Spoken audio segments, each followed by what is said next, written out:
the Canadian Electrical Code has changed. So basically, if you're an electrician working on electrical system and you're modifying it all, so if you pull a permit for that, let's just say, they're required to identify and label the circuitry they're working on in a regular case. Now they're going to be accountable and liable to make sure that the entire panel is verified and labeled correctly.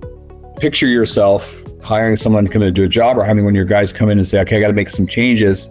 Now I'm going to have to spend my days tracing out all of the panels in that one panel, and then making sure that I type out a panel card, because writing is no longer allowed either. It has to be typed. It can't be lights and plugs. It's got to be specifics. You can imagine a little bit of ripple in the industry. We've had a few phone calls since this has been released, because really we're the only service that does it cost effectively and accurately and gives you a way to keep it updated easily.